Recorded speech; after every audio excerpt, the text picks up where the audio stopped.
toi whaafelo i atu talafo i le nei fo i aso ngā fua mālo le folau, alo mai o talafo o le nei fo i tae au. A o talia se whae unga le mālo i le soia o kilani whaapea isi vaenga umo ni usila, ma vaenga lapa ta inga.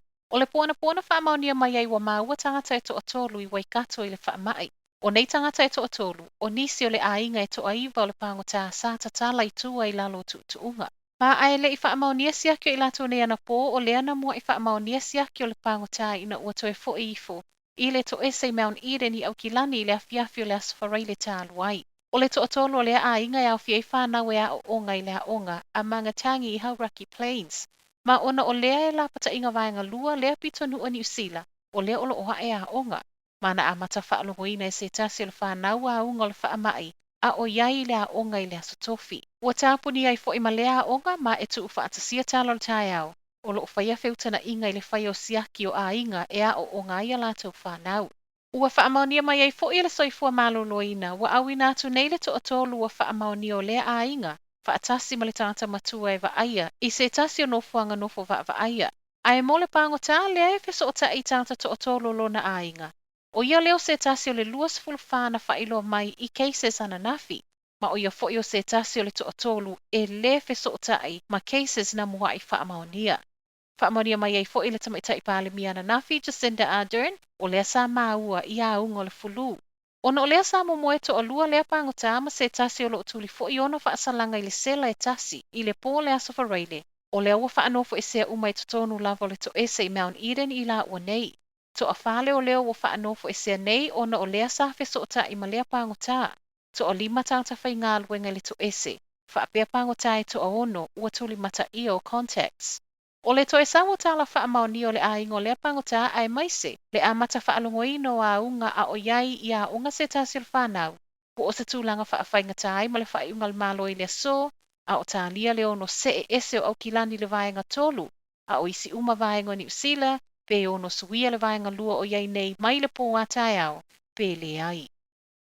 Ua whaate ia a inga whaapele to a tele i le tala na sawi whanau la ite to a tolu na maua wa mali liu ilo lātou lava whale i Timaru. O le whanau wa mali liu o alo tama i tai uma, ono tausanga, ma le māsanga i tai lua tausanga le mātutua. O le ua mō lia le tina o le a inga i mō lianga o le whasi o tio i lātou nei. Lauren Annie Dickerson e pei ona tūla i lumo le whaamsinonga whaitu mālo i Timaru i le tai au le aso to na i whaato a umatu. O lo tau fia nei lalo wa inga le ua mō lia whaatonu i nai fo i le ai o le tūlanga o yeilo na māwhauwhau. A o tā lia le toe tū i lumo le whaamsinonga i le aso lima o le māsina fau. I ripoti ma mō le maua a inga whaape i lātou e loa le nei a inga. Lātou te le tali tonu ina le mea ua tupu ai maise. O le whaato atu lau ele i New Zealand i le whaai ungo au kuso, ma nga iei whaanofo e sea i nofuanga whaanofo e sea. E mali liu le whanau pe tusa ma le tasi le vai aso. Talo na whaamautu le a inga mai Pretoria i Afrika i Saute, i lo lātou whale i Queen Street i Timaru. O lo ngālu e nei masuia le mālo, o lo pa aia no whanga whaanofo i sea, e whetu una i se awa no mo se tasi o le a inga i malanga mai i New Zealand, a o iai le nei taimi whainga tā. O le tamao le a inga, Graham Dickerson, o le ele i lewa na amata o se tasi o fō mai whaapitoa, e whaiata o tonga i whale mai i Timaru. Ua atoa vai aso o su ele tamā o torohanga malana whanau to atolu.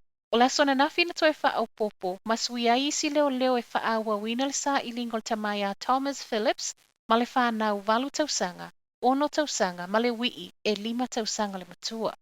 O la sa to na isfultasio se te ma le taimi muli na wa ai le tu i sifo te kuiti.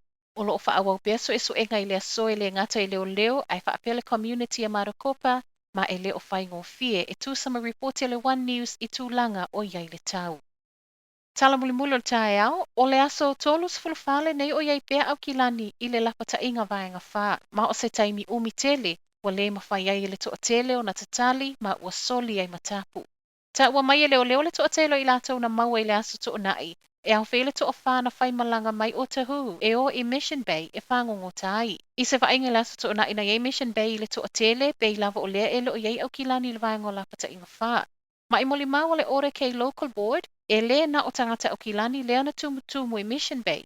Tala le staff, na whai ai fo ipoloka leo i lea vaenga o kilani, a o tumutumu atuai le toa tele wha o ngāle matawhanga, ma le langi le lei o le tau i le aso.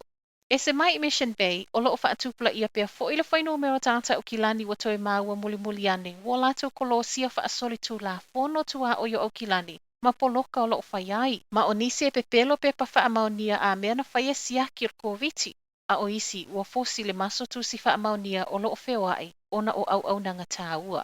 Tala naole nei tae au, manuia lam tangol vai aso.